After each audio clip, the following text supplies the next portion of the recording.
నీకే ఆరాధనా, మాటతో మహిమలు చేయువాడా, కృతజ్ఞత స్తుతి ప్రార్థనా. పాడదామందరూ కలిసి. అన్నిటికీ ఆధారమైనవాడా, నీకే ఆరాధనా, మాటతో మహిమలు చేయువాడా, కృతజ్ఞత స్తుతి ప్రార్థన. ఇంకోసారి పాడదాం. అన్నిటికీ ఆధారమైన వాడా, నీకే ఆరాధనా,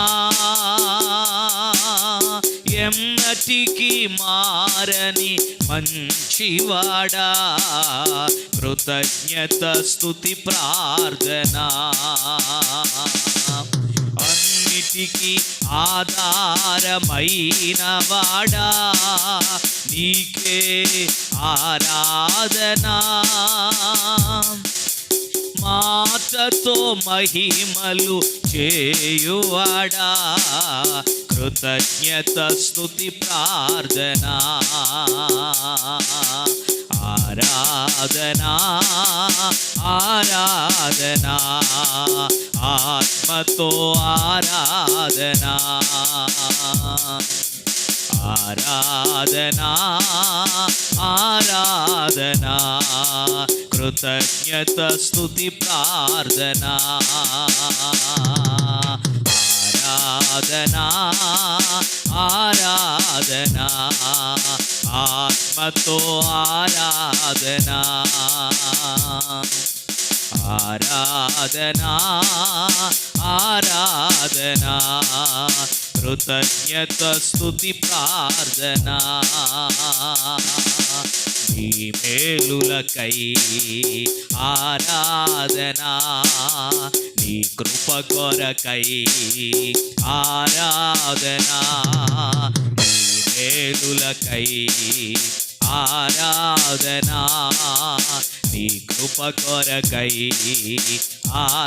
రెండు చేతులు పైకెత్తి ఆరాధనా ఆరాధనా ఆరాధనా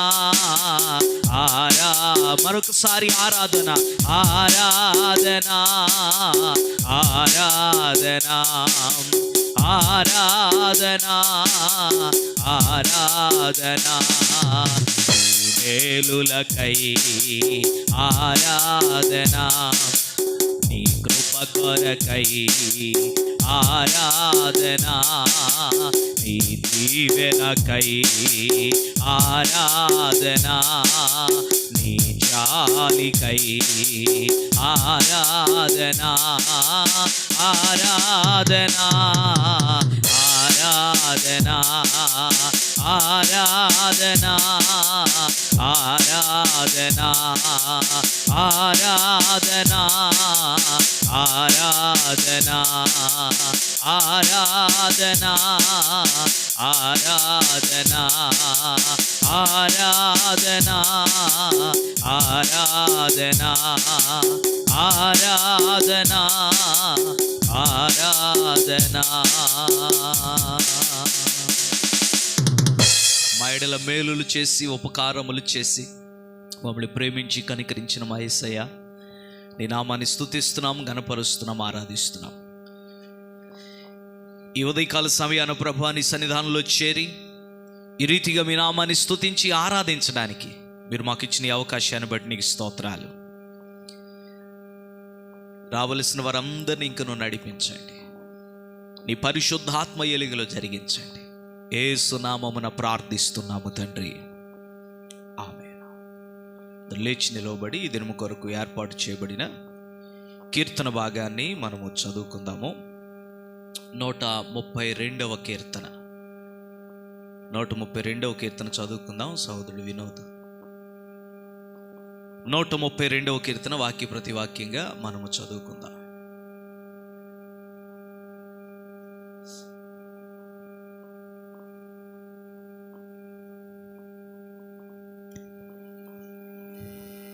కీర్తనలో 132 అధ్యాయం. యెహోవా దావీదునకు కలిగిన బాధలన్నిటినీ అతని పక్షమున జ్ఞాపకం చేసుకొనుము. అతడు యెహోవాతో ప్రమాణపూర్వకముగా మాట ఇచ్చి యాకోబు యొక్క బలిష్ఠునికి మృక్కుబడి చేసెను. ఎట్లనగా, యెహోవాకు నేను ఒక స్థలము చూచు వరకు, యాకోబు యొక్క బలిష్ఠునికి ఒక నివాస స్థలము నేను చూచు వరకు, నా వాసస్థానమైన గుడారములో నేను ప్రవేశింపను. నేను పరుండు మంచము మీదికి ఎక్కను. నా కన్నులకు నిద్ర రానియను, నా కన్ను రెప్పలకు కునికిపాటు రానియను. అది ఎఫ్రాతోలోనున్నదని మేము వింటిమి. యాయారు పొలములలో అది దొరికెను. ఆయన నివాస స్థలములకు పోదము రండి, ఆయన పాదపీఠము ఎదుట సాగిలపడదము రండి. యెహోవా లెమ్ము, నీ బలసూచకమైన మందసముతో కూడా రమ్ము, నీ విశ్రాంతి స్థలములో ప్రవేశింపుము. నీ యాజకులు నీతిని వస్త్రము వలె ధరించుకొందురుగాక, నీ భక్తులు ఉత్సాహగానము చేయుదురుగాక. నీ సేవకుడైన దావీదు నిమిత్తము నీ అభిషక్తునికి విముఖుడవై ఉండకుము. నీ గర్భఫలమును నీ రాజ్యము మీద నేను నియమింతును. నీ కుమారులు నా నిబంధనను గైకొనిన ఎడల, నేను వారికి బోధించు నా శాసనమును వారు అనుసరించిన ఎడల, వారు కుమారుల్లో కూడా నీ సింహాసనం మీద నిత్యము కూర్చుందురని యెహోవా సత్య ప్రమాణము దావీదుతో చేసెను. ఆయన మాట తప్పనివాడు. యెహోవా సియోనును ఏర్పరచుకొని ఉన్నాడు, తనకు నివాస స్థలముగా దానిని కోరుకొని ఉన్నాడు. ఇది నేను కోరిన స్థానము, ఇది నిత్యము నాకు విశ్రమ స్థానముగా నుండును. ఇక్కడనే నేను నివసించెదను. దాని ఆహారము నేను నిండారులుగా దీవించెదను, దానిలోని బేదలను ఆహారముతో తృప్తిపరిచెదను. దాని యాజకులకు రక్షణను వస్త్రముగా ధరింపజేసేదను. దానిలోని భక్తులు బిగ్గరగా ఆనందగానము చేసేదరు. అక్కడ దావీదునకు కొమ్ము మొలవజేసేదను, నా అభిషక్తిని కొరకు నేనచ్చట ఒక దీపమును సిద్ధపరచి ఉన్నాను. అందరం కలుసు. ఆయన శత్రువులకు అవమానమును వస్త్రముగా ధరింపచేసేదను. అతని కిరీటము అతని మీదనే ఉండి తేజరిల్లును. చదివిన చిన్న వాక్యాన్ని దేవుడు దీవించి ఆస్వాదించును. ఆమేన్. దయచేసి అందరూ కూర్చుందాం. పాస్టర్ గారు వస్తారు కీర్తన వివరించడానికి. ఇంతకాలం నీదు కృపలో దాచిన దేవా, ఇంతకాలం నీదు కృపలో దాచిన దేవా, ఇకను కూడా మాకు తోడు నీడ నీవే గదా. ఇంతకాలం నీదు కృపలో దాచిన దేవా.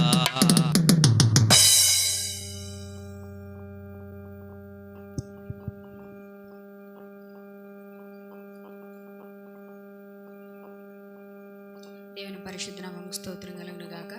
ప్రభువు పెట్ట మీ అందరికీ కూడా నా యొక్క హృదయపూర్వకమైన వందనాలు తెలియజేస్తున్నాను. చదవబడిన కీర్తన భాగాన్ని ధ్యానం చేసుకుందాం.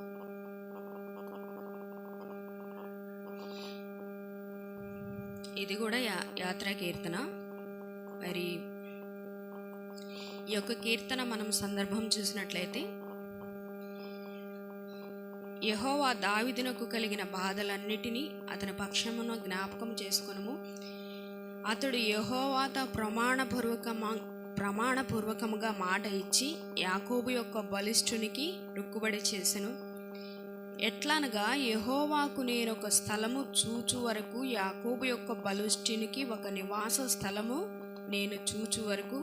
మరి ఇది మొత్తం ఇక్కడ నుంచి మొదటి నుంచి మరి 7 వచనాల వరకు కూడా మనం చూసుకున్నట్లయితే,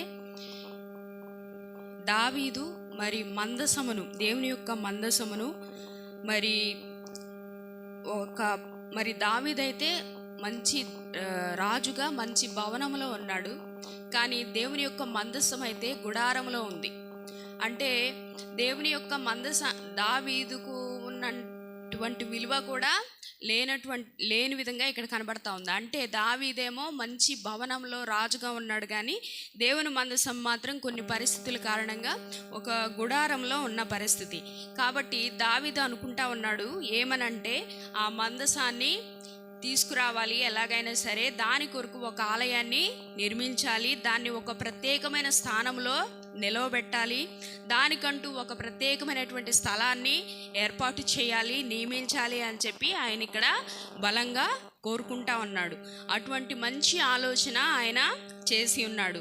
అందుకనే ఆయన అప్పటి నుంచి ఆయన ఎంతో శ్రద్ధ వహించి, మనం ఇక్కడ చూసినట్లయితే నా కన్నులకు నిద్ర రానియను, నా కనురెప్పలకు కునుకుపాటు రానియనను. అంటే ఆయన ఎంతో ఆ విషయంలో ఎంతో ఆసక్తి చూపించి ఎలాగైనా సరే దేవుని మందసాన్ని, మరి దేవుని యొక్క మందసాన్ని ఒక మంచి స్థలంలో ఉంచాలని చెప్పి, ఆ మందసానికి ఒక మంచి ప్రత్యేకమైనటువంటి స్థలాన్ని ఏర్పాటు చేయాలని చెప్పి ఆయన మరి ఆశపడి దాని విషయమై ఆయన సరిగ్గా నిద్ర కూడా పోకుండా ఎంతో ఆలోచన చేసి, మరి నిద్రలేని రాత్రులు గడిపి దాని కొరకు ఎంతో ప్రయాసపడినటువంటి పరిస్థితిని, సందర్భాన్ని మనము ఇక్కడ చూస్తూ ఉన్నాం. ఈ ప్రాసెస్ అంతట్లో కూడా ఆయన ఎన్నో ఇబ్బందులు ఎదుర్కొన్నట్టుగా, ఎన్నో ఒడిదుడుకులు, ఆటంకాలు, అవరోధాలు ఎదుర్కొన్నట్లుగా మనము చూస్తూ ఉన్నాం. అయినప్పటికీ కూడా ఆయన ఒక మంచి ఆలోచన, ఉద్దేశము కలిగి ఉన్నారనమాట. ఎందుకంటే దేవుని యొక్క గొప్పతనం ఆయనకు తెలుసు కనుక, దేవుని యొక్క మందసానికి ఉన్నటువంటి విలువ ఆయనకు తెలుసు కనుక, ఆ మందసం గురించి ఆయన ఎంతో శ్రద్ధ వహించి, ఆ మందసం గురించి ఆయన ఎంతో మరి మంచి ఆలోచన, ఉద్దేశాన్ని కలిగి ఉన్నట్లుగా మనము చూస్తూ ఉన్నాం. మరి 7వ వచనంలో చూసినట్లయితే, ఆయన నివాస స్థలములకు పోదుము రండి, ఆయన పాదపీఠం ఎదుట సాగిలపడదము రండి. ఆయన యొక్క పాదపీఠం ఎదుట సాగిలపడాలని చెప్పి, మరి యెహోవా లెమ్ము, నీ బలసూచికమైన మందసముతో కూడా రమ్ము, నీ విశ్రాంతి స్థలములో ప్రవేశింపుము. మరి ఆ విషయంలో సహాయం చేయమని దేవుణ్ణి ఆయన వేడుకుంటూ ఉన్నటువంటి సందర్భం అన్నమాట. అందుకు ప్రతిగా మరి 10వ వచనంలో చూసినట్లయితే, నీ సేవకుడైన దావీదు నిమిత్తము నీ అభిషక్తునికి విముఖుడవై ఉండకము, నీ గర్భఫలమును నీ రాజ్యం మీద నేను నియమింతును, నీ కుమారులు నా నిబంధనను గైకొను ఎడల, నేను వారికి బోధించిన ఆ శాసనమును వారు అనుసరించిన ఎడల, వారి కుమారులు కూడా నీ సింహాసనం మీద నిత్యము కూర్చుందురు. మరి చూసినట్లయితే మరి దావీదు కలిగినటువంటి ఆ యొక్క మంచి ఉద్దేశాన్ని బట్టి దేవుని యొక్క ఆశీర్వాదము దావీదు పైకి ఎలా దిగి వచ్చిందంటే, తరతరాలు కూడా తన తరం తర్వాత తన కుమారులు, తర్వాత వాళ్ళ కుమారులు, అలా తరతరాలు కూడా నిలిచి ఉండేలాగా గొప్ప ఆశీర్వాదము వారిపైకి దిగి వచ్చింది. కాబట్టి నీ గర్భఫలమును నీ రాజ్యము మీద నేను నియమింతును. దావీదుకు పుట్టినటువంటి కుమారులను కూడా రాజ్యము మీద నియమిస్తానని దేవుడు ఒక వాగ్దానము చేశాడనమాట. ఆ తర్వాతే సొలొమోన్ మహారాజు అవ్వడము, ఆయన దేవాలయం కట్టడం, మందిరం నిర్మించడము జరిగింది. కాబట్టి యెహోవా సత్య ప్రమాణము దావీదుతో చేసిను, ఆయన మాట తప్పనివాడు. దావీదైతే దాని కొరకు ఒక మంచి మందిరాన్ని నిర్మించి ఒక మంచి ఉన్నతమైనటువంటి స్థలంలో దాన్ని ఉంచాలని ఆయన ఆశపడ్డారు. ఆ మందసాన్ని తీసుకొచ్చారు. కానీ మందిరాన్ని అయితే నిర్మించాలని ఆశపడ్డారు, కానీ ఆయన నిర్మించలేదు. కారణం ఏంటంటే, దేవుడు నాతాను ద్వారా దావీదుతో మాట్లాడాడు. ఏంటంటే, మందిరాన్ని నిర్మించడము నీ పని కాదు, నీ కుమారుని యొక్క పని అని చెప్పి. దానిని బట్టి తర్వాత సొలొమోన్ మహారాజు ఆ పనిని జరిగించారు. దావీదు మహారాజు కాకుండా దావీదు కుమారుడైనటువంటి సొలొమోన్ మహారాజు మందిరాన్ని కట్టి మందసాన్ని అక్కడ పెట్టడం మనము చూస్తామన్నాడు. అంటే ఏంటంటే, దేవుడు ఎవరికి అప్పగించిన పని వారు మాత్రమే చేయాలి. ఒకరి పనిలో ఒకరు తలదూర్చడం అనేది జరగకూడదు అనమాట. దేవుడు ఎవరికి ఏ పని అప్పచెప్తే ఆ పని వారు మాత్రమే చేయాలి. అలాగే కానీ వాళ్ళతో వీళ్ళతో పోటీ పెట్టుకొని, లేకపోతే నేనెందుకు చేయకూడదు అనుకొని మన సొంత ప్రయత్నంగా, మన సొంత ఆలోచనలుగా మనకి నచ్చినట్టుగా మనము నడవకూడదు. దేవుని సంబంధమైన విషయాలలో అలాంటివి అస్సలు కూడా మంచిది కాదు. అట్లాగే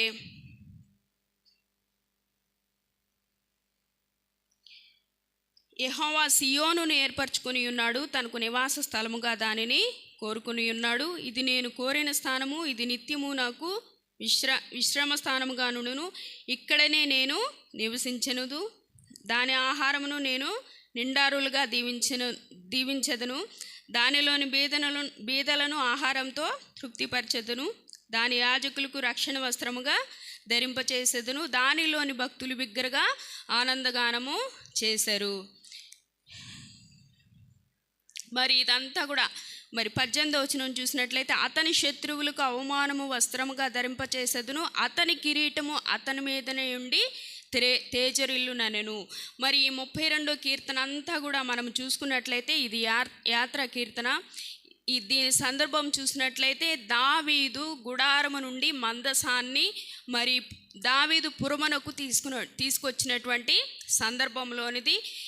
ఈ పరిస్థితిలో ఎన్నో ఇరుకులు, ఇబ్బందులు, ఆటంకాలు ఎదురైనప్పటికీ కూడా దావీదు ఏమాత్రం వెనుకంజ వేయలేదు. దేవుని విషయంలో ఎంత శ్రద్ధ చూపించి మరి ఆయన ఎంతో దేవుని పట్ల ఎంతో ప్రేమ చూపించి దానిని ఒక మంచి ఉన్నత స్థానంలో ఉంచాలనే ఆశ కలిగి ఆయన ఎంతో సంతోషంతో చివరిగా దావీదుపురముకు తీసుకొచ్చినటువంటి సందర్భం. ఆ సందర్భాన్ని బట్టి దావీదు ఎప్పుడైతే మందసాన్ని, దేవుని యొక్క సన్నిధిని తన యొక్క పురమునకు తీసుకొచ్చాడో దేవుని యొక్క ఆశీర్వాదము ఆయన మీదకి నిశ్చయముగా దిగివచ్చింది. ఆయన మీదకి మాత్రమే కాదు, తరతరాలు ఆయన వంశము మీదకి దేవుని యొక్క ఆశీర్వాదము దిగివచ్చింది. అంటే దేవుని పిల్లలమైన మనం కూడా ఎప్పుడైతే దేవుణ్ణి ఆశ్రయిస్తామో, దేవుని యొక్క సన్నిధిలో నిలబడతామో, దేవుని యొక్క మాటను, దేవుని యొక్క సన్నిధిని మనము వెంబడిస్తామో, అప్పుడు తరతరాలు ఆయన యొక్క ఆశీర్వాదము మన వంశం పైన నిలిచి ఉంటుంది. అంటే కేవలం మాటల్లో మాత్రమే భక్తి చూపించడం కాదు, కానీ వ్యక్తిగతంగా ఎవరికి వారమే మన యొక్క దైనందిన జీవితంలో మన యొక్క భక్తిని కొనసాగించేవారుగా ఉండాలి. దేవుని ఎడల సంపూర్ణమైనటువంటి నమ్మకత్వాన్ని, దేవుని విషయంలో ఒక ప్రత్యేకమైనటువంటి ఆసక్తిని మనము కలిగి ఉండాలి. ఇక్కడ దావీదు మహారాజు ఒక ప్రత్యేకమైనటువంటి ఆసక్తిని, శ్రద్ధను కనబరుస్తూ ఉన్నారు. అంటే ఆయన నిజానికి చాలా కుమిలిపోయారనమాట. ఎంతో ఉన్నతమైనటువంటి, ఎంతో విలువైనటువంటి దేవుని మందసము డేరాలో ఉండడం ఏంటి, ఎందుకు పనికిరాని నేను భవనంలో ఉండటం ఏంటి అని చెప్పి ఆయనే ఎంతగానో దేవుని యొక్క విలువను బట్టి, ఆ దేవునికి ఉన్న గొప్పతనాన్ని బట్టి ఆయనే పరీక్షించుకొని కుమిలిపోయి ఎలాగైనా సరే దానికి ఒక మంచి స్థానాన్ని ఇవ్వాలని చెప్పి, ఒక మంచి స్థానంలో దాన్ని ఉంచాలని చెప్పి ప్రయాసపడినటువంటి సందర్భం. ఈ రోజున మనం కూడా కోరుకుంటూ ఉంటాం ఏంటంటే, మనకు కూడా ఒక మంచి ఇల్లు కావాలి, మంచి ఉద్యోగం కావాలి, లేకపోతే నేను ఒక మంచి పొజిషన్లో ఉండాలి, ఒక మంచి స్థానంలో ఉండాలి అని ఆశపడడం తప్పు కాదు. కానీ మనకి ఆశపడటం కంటే ముందుగా మనము దేవునికి కూడా మన జీవితంలో ఒక ప్రత్యేకమైనటువంటి స్థానాన్ని ఇవ్వాలి. ఆయన్ని హెచ్చించే విధంగా మనము ఉండాలి. మొదట స్థానాన్ని ఆయనకు ఇవ్వాలి. దేవుని కొరకు మనం ఏం చేయగలమో అది చేసే ప్రయత్నము చేయాలి. దేవుణ్ణి మన జీవితంలో మనము వ్యక్తపరిచేవారుగా ఉండాలి. అంటే మన జీవితం ద్వారా ఇతరులకి దేవుణ్ణి మనము కనబరిచేవారుగా ఉండాలి. అంతలా మన జీవితాన్ని మనము మార్చుకోవాలి, అంతలా మన నడవడిక మనము మార్చుకోవాలి. దేవుణ్ణి మనము మనసారా ప్రేమించాలి, ఆయన కొరకు జీవించాలి. అలా ఉన్నప్పుడు మన మీదకి కూడా తరతరాలు వెంబడించేటటువంటి నూరంతల ఆశీర్వాదము మన కుటుంబాలపైకి, మన వంశము పైకి దిగివస్తూ ఉంటుంది. దేవునిలో ఉన్న ఆశీర్వాదము చాలా గొప్పది. ఈ సందర్భంలో దావీదు మరి మందసాన్ని దావీదు పురమునకు తీసుకొస్తే ఏమన్నా ఇబ్బంది ఏమోనో అనుకొని చెప్పి భయపడి మరి వేరొకరి ఇంట్లో ఉంచినటువంటి సందర్భం. అప్పుడు కూడా ఆ కుటుంబాన్ని దేవుడు నూరంతలుగా ఆశీర్వదించినప్పుడు మరలా వెళ్ళి దావీదు ఆ మందసాన్ని తనతో పాటు తన యొక్క దావీదు పురమునకు తీసుకొని వచ్చాడు. ఈ రోజుల్లో మనము కూడా దేవుణ్ణి వెంబడించడానికి కానీ, దేవుణ్ణి ప్రేమించడానికి కానీ, దేవుని సన్నిధిలో మనం కొనసాగడానికి కానీ అవమానంగా ఫీల్ అవ్వడం కానీ, అనుమానపడడం కానీ జరగకూడదు. మనం ఎప్పుడు కూడా మన దేవుణ్ణి హృదయపూర్వకంగా ఆరాధించి స్తుతించి ఆయన నామాన్ని ఘనపరిచేవారిగానే ఉండాలి. మనం ఎంతటి వారం, మన జీవితం అనేది దేవుడిచ్చింది. మనం బ్రతుకుతున్నామంటే అది కేవలం దేవుని యొక్క కృప మాత్రమే. కాబట్టి మనం ఎంత ఉన్నత స్థితిలోకి వెళ్ళినా, దేవుడు మనల్ని ఎంతగా హెచ్చించినా, ఎంత మంచి స్థితిలో మనల్ని ఉంచినా కూడా మనం దేవుని గురించి శ్రద్ధ చూపించడం కానీ, దేవుని గురించి ఆలోచించడం కానీ, లేకపోతే దేవుణ్ణి ప్రేమించడం కానీ మర్చిపోకూడదు. ఎందుకంటే మనకున్న ప్రతిదీ కూడా దేవుడిచ్చిందే. మనం ఏ స్థితిలో ఉన్నా కూడా ఆ స్థితి మనకు దేవుడిచ్చినదే. కనుక దేవుని సన్నిధిని మనం ప్రేమించాలి, దేవుని సన్నిధిని మనము వెంబడించాలి, దేవుని యొక్క మాటను మనము గైకొని ఆయన వాక్యానుసారంగా మనము బ్రతకాలి. అలా బ్రతికినప్పుడు మనము నిశ్చయంగా ఆశీర్వాదకరంగా, దీవెనకరంగా ఉంటాము. మన కుటుంబాలు కూడా ఆశీర్వదించబడతాయి. ఆ విధంగా మనము కూడా దేవుని విషయంలో దావీదు మహారాజు వలె ఒక మంచి ఉద్దేశము, మంచి ఆలోచన, దైవికమైన విషయాలలో మంచి నిర్ణయాలు తీసుకునేవారుగా ఉండాలని చెప్పి తెలియజేస్తూ ఈ చిన్న మాటలను ముగిస్తున్నాను. దేవుడు తన మాటలను దీవించి ఆశీర్వదించునుగాక. ఆమేన్. సాక్ష్యాలకు సమయం. సాక్ష్యాలు చెప్పదలిచిన వారు ఎవరైనా ఉంటే సాక్ష్యాలు చెప్పి దేవుని నామాన్ని మహిమపరచు.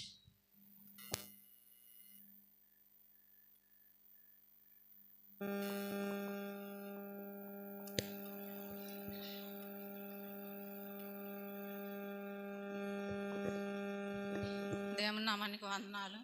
మరి పాస్టర్ గారికి వందనాలు, కూడి వచ్చిన మీ అందరికీ వందనాలు. మరి నేను పోయి చెప్పబోయే సాక్ష్యం ఏంటంటే, మరి నా బిడ్డకు మరి అమ్మగారుల దగ్గర మరి స్పాన్సర్ సీట్ పెట్టి ఉన్నాను. మరి అందును బట్టి దేవునికి కృతజ్ఞతాస్తుతులు చెల్లించుకుంటున్నాను. మరి పోయిన వారమే మరి ఆ సీట్ రావడానికి దేవుడి కృపను చూపించాడు. మరి అందును బట్టి దేవునికి కృతజ్ఞతాస్తుతులు చెల్లించుకుంటున్నాను. మరి నా బిడ్డతో పాటు మరి అనేక మంది కూడా స్పాన్సర్ పొందడానికి దేవుడి కృప చూపించి ఉన్నాడు. మరి లెటర్ పేపర్ అయితే ఇచ్చారు, మరి రాయటానికి కూడా దేవుడు కృప చూపించాడు. మరి ఆ బిడ్డ విషయంలో మరి ఏది కూడా తప్పు పోకుండా కూడా మరి రాయటానికి ఆ బిడ్డ మరి నా తండ్రి మరి ఎంతగానో కృపను చూపించి ఉన్నాడు. మరి అందుని బట్టి దేవుడికి స్తోత్రాలు. మరి డిగ్రీ దాకా కూడా మరి ఆ పిల్లగాడికి మరి స్పాన్సర్ సీట్ పొందినందుకు మరి దేవుడి కృతజ్ఞతాస్తుతులు చెల్లించుకుంటున్నాను. మరి ఆ బిడ్డ విషయంలో మరి ఎంతగారికి కూడా మరి అయ్యగారు ప్రార్థన చేసి ఉన్నాడు. మరి దేవుడికి స్తోత్రాలు. మరి నేను ఆయన రక్షణ తీసుకొని ఉన్నాను. మరి లోకంలో కానీ, సమాజంలో కానీ, సంఘంలో కానీ మరి వెట్టి రీతంగా మరి నేను ఎలాగున్నానంటే క్రియంలో దేవుడు కృపేను. మరి నేను ఎక్కడ కూడా పడిపోకుండా, తప్పిపోకుండా కూడా మరి దేవుడు నా చేయి పట్టుకొని మరి ఎడబాయనని వాగ్దానం చేసుకున్నాడు. మరి నేను రక్షణ తీసుకునేటప్పుడు కూడా మరి ఎంతమంది అన్నారు, మరి చిన్న వయసులో ఎందుకు రక్షణ తీసుకుంటున్నావు అన్నప్పుడు మరి నేనైతే వయసుని చూడలేదు. మరి జనాల మాటలు నేనేం లేదు, దేవుడు ఇచ్చిన మహిమను బట్టి నేను రక్షణ తీసుకొని ఉన్నాను. మరి అంతవరకు కూడా దేవుడు మరి కొనసాగాలని మరి నా కోసం, నా బిడ్డల కోసం చేసిన పాస్టర్ గారికి, పాస్టర్ గారు కూడా ప్రత్యేకమైన వందనాలు చెల్లించుకుంటున్నాను. మరి దేవుడు ఇచ్చిన సాక్ష్యం దేవుడు దీవించిన.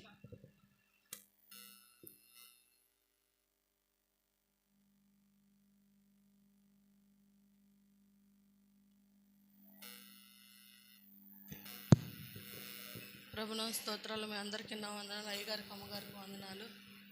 మరి నేను చెప్పే సాక్ష్యం ఏంటంటే, మరి నవీన్ గురించే సాక్ష్యం.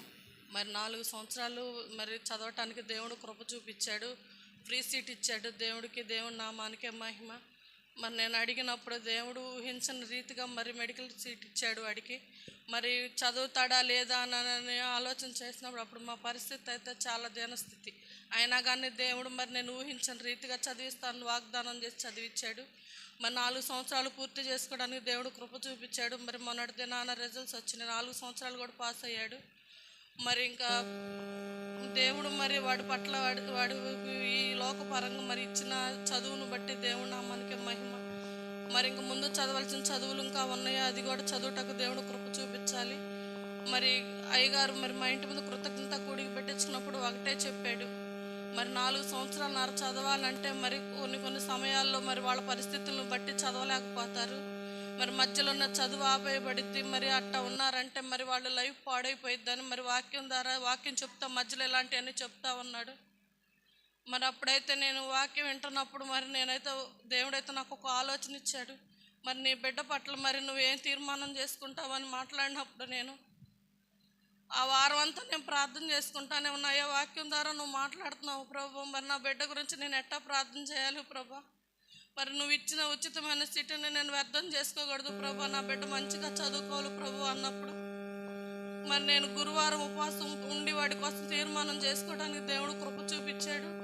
మరి అట్టి రీతిగానే మరి 4 సంవత్సరాలన్నర వాడి కోసం అట్టి రీతిగానే ప్రార్థన చేశాను. నేను చేసిన ప్రార్థన దేవుడు వ్యర్థం చేయలేదు. ఒక తల్లి ప్రార్థన బిడ్డకి ఎంత ఆశీర్వాదం. అట్టి రీతిగానే నా బిడ్డను దేవుడు ఉంచాడు, మంచి మార్కులతో విజయం ఇచ్చాడు. మరి 4 సంవత్సరాలు కూడా ఎప్పుడు కూడా తప్పిపోకుండా మరి దేవుడు కృప చూపించాడు. 2వ సంవత్సరంలో అయితే చాలా బలహీనత వచ్చింది వాడికి, కణాలు తగ్గిపోయినాయి, మరి జ్వరంతోనే ఉన్నాడు. మరి పరీక్షలు రాయడానికి వెళ్ళాలి. మరి నేను ఇక్కడైతే ఉండి చూస్తాను, వాళ్ళు ఏమో రూమ్లో ఉంటున్నారు. అప్పుడు ఆ రూమ్లో ఉన్నప్పుడు కూడా పరీక్షలు అసలు రాయలేకపోయాడు. అయినా కానీ దేవుడు కృప చూపించాడు, మంచి విజయాన్ని ఇచ్చాడు. అప్పుడు కూడా మరి 4 సంవత్సరాలు చేయడానికి దేవుడు కృప చూపించాడు. మరి ముందు ఇంకా ఇంకొకటి చదవాలంట. మరి దానికి కూడా దేవుడు ప్రణాళిక ఏమై ఉందో నవీన్ పట్ల దేవుడు కృప చూపించాలి. మరి 6 నెలలు ఇంటర్న్షిప్ చేయాలంట. మరి దానిలో కూడా దేవుడు మహాకృప చూపించాలి. మరి నవీన్ కోసం అనుదినం చేసిన సంఘ ప్రార్థన బట్టి మీ అందరికీ నా వందనాలు. మరి అయ్యగారికి అమ్మగారికి కూడా నా వందనాలు. మరి అయ్యగారికి ప్రతిసారి మరి నేను ప్రతి విషయం కూడా చెప్పి మరి నవీన్ గురించి ప్రార్థన చేపిస్తున్నప్పుడు ప్రతిసారి కూడా నవీన్ కొన్ని విషయాల్లో తప్పిపోయినప్పుడు కూడా అయ్యగారు హెచ్చరిస్తూనే ఉంటాడు. అటువంటి వాటిలో కూడా అయ్యగారు మరి నా బిడ్డ గురించి ప్రార్థన చేసినందుకు దేవుడు నా మనకే మహిమ. మరి చిన్న సాక్ష్యం దేవుడు దీవించి ఆశీర్వదించునుగాక.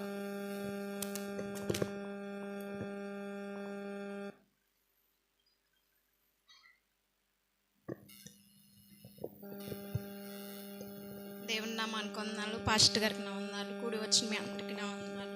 నా సాక్ష్యం మరిపోయిన వారమే చెప్పాలి. 2 వారాల క్రితం పెద్ద బాబుకి జ్వరం వచ్చింది. స్కూల్ నుంచి వచ్చినాక చలి, జ్వరం, బాడీ పెయిన్స్ అన్నాడు. మరి ఒక పక్కేమో చిన్న బాబు కూడా ఏడుస్తున్నాడు. ఎందుకు ఏడుస్తున్నాడో తెలియదు. డ్యూటీకి వెళ్ళొచ్చాను, వచ్చిన కాడి నుంచి కూడా సాయంత్రం 9 వరకు కూడా పెద్దగా ఏడుస్తున్నాడు. ఒక పక్కేమో పెద్ద బాబుకేమో జ్వరం. మరి ఇద్దరిని చూసుకోవటానికి చాలా ఇబ్బందిగా ఉంది. మరి హాస్పిటల్కి తీసుకెళ్ళాలి. మరి పాస్టర్ గారికి ఫోన్ చేశాను. అయ్యగారు మరి బాబుకేమో జ్వరం, చిన్న బాబు ఏమో ఏడుస్తున్నాడు, ఎందుకు ఏడుస్తున్నాడో తెలియట్లేదు, పెద్దగా ఏడుస్తున్నాడు అని చెప్పేసి అయ్యగారికి ఫోన్ చేశాను. అవునా అమ్మ అని అయ్యగారు ప్రార్థన చేశాడు. మరి బాబుని హాస్పిటల్కి తీసుకెళ్ళొచ్చాను. పెద్ద బాబుకి అయితే తెల్లారి నుంచి జ్వరం లేదు, జ్వరం తగ్గిపోయింది. మరి 2వ రోజు నుంచి చిన్న బాబుకి జ్వరం. చిన్న బాబుకి అయితే 4 రోజుల నుంచి జ్వరం. సిరప్లు అయితే వేస్తున్నాను కానీ కంటిన్యూగా జ్వరం ఉంటానే ఉంది. మరి శుక్రవారం ఉపవాస ప్రార్థనకు వచ్చాను. వచ్చి ప్రభా నీ సన్నిధిలో నీ సాక్షిగా నన్ను నిలబెట్టు ప్రభా, బిడ్డను వదిలేసి నేను డ్యూటీకి వెళ్తున్నాను, నాకు సెలవులు అయితే 2 రోజులే ఇచ్చానని దేవుని సన్నిధిలో ప్రార్థన చేసుకున్నాను. దేవుడి కృపను బట్టి మరి బాబుకి అయితే జ్వరం తగ్గింది. దేవుడికి వందనాలు చెల్లించుకుంటున్నా. ప్రార్థన చేసిన దైవజనుని కూడా కృతజ్ఞతాస్తుతులు చెల్లించుకుంటున్నా. మీ అన్నిదిన ప్రార్థనలో నా కుటుంబాన్ని జ్ఞాపకం చేసుకోమని చిన్న సాక్ష్యం దేవుడు దీవించునుగా.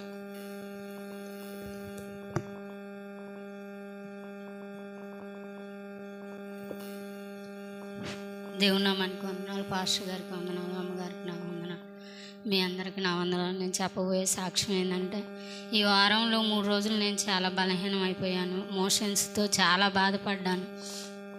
మరి ఒకలాంటి నీరసం, మరి పని కూడా చేసుకోలేని పరిస్థితిలో ఉన్నాను. మరి రోజు దేవుని సన్నిధిలోకి వచ్చి మరి ప్రార్థన చేసుకునేదాన్ని. యేసయ్యా మరి నువ్వు ఒక్కడవే మరి నాకు స్వస్థతనివ్వగలిగిన దేవుడు అయ్యా. మరి వాతావరణం చూడబోతే చాలా భయంకరంగా ఉంది. నువ్వే నన్ను స్వస్థపరిచిన తండ్రి అని ఆయన సన్నిధిలో కన్నీరు విడిచి ప్రార్థన చేసినప్పుడు దేవుడు ఎంతగానో నాకు స్వస్థతను అనుగ్రహించాడు. మరి నీరసంగా ఉన్నప్పుడు అయితే అసలు నేను వంట కూడా చేయలేనేమో అనుకున్నాను. మరి దేవుడు తన ఉచితమైన కృపలో మరి ప్రతి ఒక్క పని కూడా చేసుకోవటానికి ఆయనకు సహాయం చేశాడు. నాకు కొంచెం తగ్గిందిలే అనుకున్నాను. మళ్ళీ వెంటనే కిషోర్కి జ్వరం వచ్చింది. కాలేజీ నుంచి ఫోన్ చేశారు, మీ బాబుకి జ్వరం వచ్చింది తీసుకెళ్ళమని. మరి తర్వాత వాడి గురించి కూడా ప్రార్థన చేశాను. పదే బలహీనుడిగా ఉన్నాడయ్యా నా బిడ్డ. మరి వాతావరణం చూడగా చాలా భయంకరంగా ఉంది, ఎన్నో జ్వరాలతో కూడుకొని ఉందని. మరి నా బిడ్డ నిమిత్తం ఆయన సన్నిధిలో కన్నీరు విడిచి ప్రార్థన చేసినప్పుడు దేవుడు మరి నా బిడ్డకు కూడా మంచి స్వస్థతనిచ్చాడు. మరి ఆయన గాయపడిన హస్తం వేసి మరి ముట్టి స్వస్థపరిచాడు. మరి 2వ రోజు కల్లా మరి జ్వరం తగ్గిపోయింది. కేవలం మరి ఆయన కృపే. మరి ఎన్నో పరిస్థితుల నుంచి మా కుటుంబాన్ని కాపాడాడు. మరి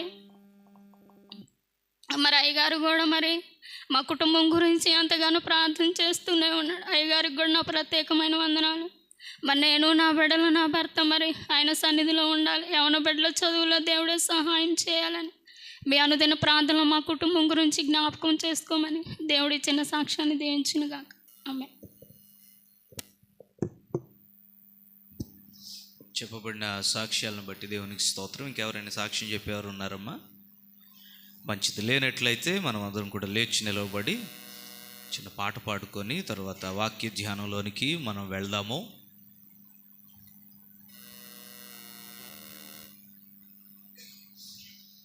అన్ని నామముల కన్న పై నామము యేసుని నామము, ఎన్ని తరములకైనా గణపరచదగినది క్రీస్తు నామము.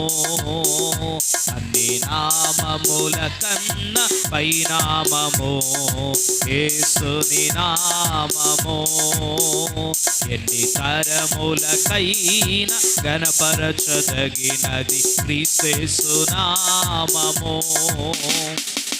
యేసు నామము జయం జయము, సాతాను శక్తుల్ లయం లయము. యేసు నామము లయం లయము. హల్లెలూయా హోసన్నా హల్లెలూయా హల్లెలూయా ఆమేన్. హల్లెలూయా హోసన్నా హల్లెలూయా హల్లెలూయా. పాపముల నుండి విడిపించును యేసుని నామము, పాపముల నుండి విడిపించును యేసుని నామము. నిత్య నరకాగ్నిలో నుండి రక్షించును క్రీస్తు నామము, నిత్య నరకాగ్నిలో నుండి తప్పించును క్రీస్తు నామము. యేసు నామము అని పాడదాం. యేసు నామము జయం జయము, సాతాను శక్తుల్ లయం లయము. యేసు నామము జయం జయము, సాతాను. హల్లెలూయా హోసన్నా హల్లెలూయా హల్లెలూయా హల్లెలూయా హోసన్నా హల్లెలూయా హల్లెలూయా ఆమేన్. సాతానుపై అధికారమిచ్చును శక్తి కలిగిన యేసు నామము, సాతానుపై అధికారమిచ్చును శక్తి కలిగిన. శత్రు సమూహముపై జయమునిచ్చును జయశీలుడైన యేసు నామము, శత్రు సమూహముపై జయమునిచ్చును జయశీలుడైన. యేసు నామము అని పాడదాం. యేసు నామము జయం జయము, సాతాను శక్తుల్ లయం లయము. యేసు నామము జయం జయము, సాతాను శక్తుల్ లయం లయము.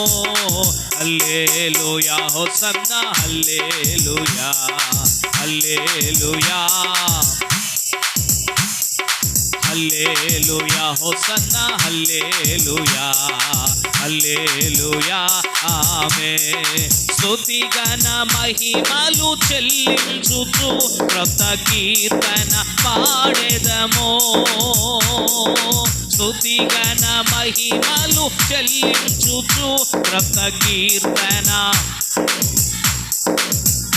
జయ ధ్వనులను పైకెత్తి కేకలతో స్తోత్రగానము చేయుదము, జయ ధ్వజమును పైకెత్తి కేకలతో స్తోత్రగానము చేయుదము. యేసు నామము జయం జయము, సాతాను శక్తుల్ లయం లయము. యేసు నామము జయం జయము, సాతాను శక్తుల్ లయం లయము. హల్లెలూయా హోసన్నా హల్లెలూయా హల్లెలూయా హల్లెలూయా హోసన్నా హల్లెలూయా హల్లెలూయా ఆమేన్. హల్లెలూయా హోసన్నా హల్లెలూయా హల్లెలూయా ఆమేన్, హల్లెలూయా హోసన్నా హల్లెలూయా, హల్లెలూయా ఆమేన్. మా పరమ తండ్రి, నీకు స్తోత్రాలు నాయన. నీ వాక్య ధ్యానంలోనికి మేము వెళ్ళబోతున్నాం. నాతో మాతో మా అందరితో మీరు మాట్లాడండి. ఒక మనుషుడు ఇక్కడ నిలబడి మాట్లాడితే వ్యర్థం నాయన. పరిశుద్ధాత్మదేవ, మీరే మా అందరికీ సహాయం చేయాలని, ఈ ఆరాధన అంతటిని మీ స్వాధీనంలోనికి తీసుకోమని యేసు నామమున ప్రార్థిస్తున్నాము తండ్రి, ఆమేన్. లేఖనాన్ని చదువుకుందాము. అలాగే నిలవబడి ఉండగా ఈరోజు వాక్య ధ్యానం నిమిత్తమై మీకా గ్రంథం 7వ అధ్యాయం, పాత నిబంధనలో 767 పేజీ సంఖ్య. మీకా గ్రంథం 7వ అధ్యాయం, ప్రవక్తల చిన్న గ్రంథాలలోని గ్రంథం ఇది. 7-8 వచనాలు మనమందరం కలిసి పరిశుద్ధ గ్రంథంలో చూసి చదువుదాము. 767 పేజీ సంఖ్య. అందరూ కలిసి చదువుదాం. అయినను యెహోవా కొరకు నేను ఎదురు చూచెదను, రక్షణకర్తయగు నా దేవుని కొరకు నేను కనిపెట్టియుందును. నా దేవుడు నా ప్రార్థనను ఆలకించును. నా శత్రువా, నా మీద అతిశయింపవద్దు. నేను క్రింద పడినను తిరిగి లేతును, నేను అంధకారమందు కూర్చున్నను, యెహోవా నాకు వెలుగుగా నుండును. ఈ వాక్యాన్ని బట్టి అందరం ఒకసారి దేవునికి స్తోత్రం చెల్లిద్దాం. అందరూ కూర్చుందాము. ప్రభు ఈ లేఖన భాగాన్ని మన వినికిడిలో దీవించునుగాక. ప్రియమైన దేవుని సంగమా, చేరి వచ్చిన మీ అందరికీ యేసుక్రీస్తు వారి యొక్క ప్రశస్తమైన నామంలో వందనాలు, శుభాలు తెలియపరుస్తూ ఉన్నాను.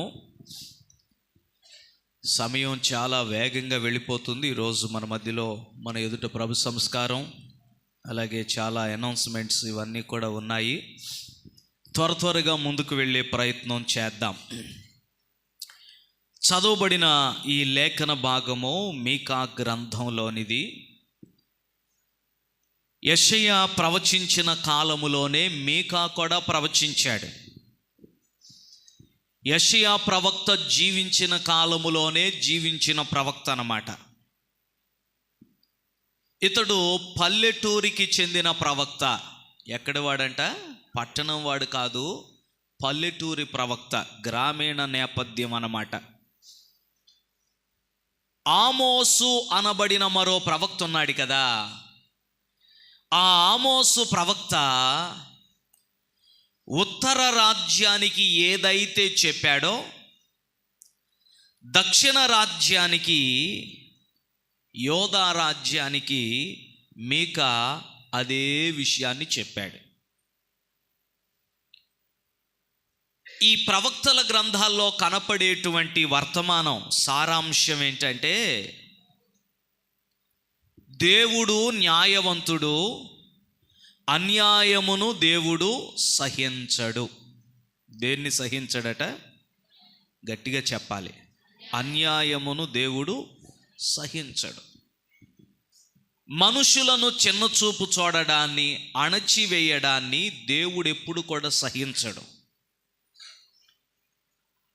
ఆ విషయాన్ని ఎత్తిపడుతూ రాజులైనటువంటి వారు, అధికారులైనటువంటి వారు, అలాగే యాజకులైనటువంటి వారు ప్రజలను అణచివేతకు గురి చేస్తున్నారని,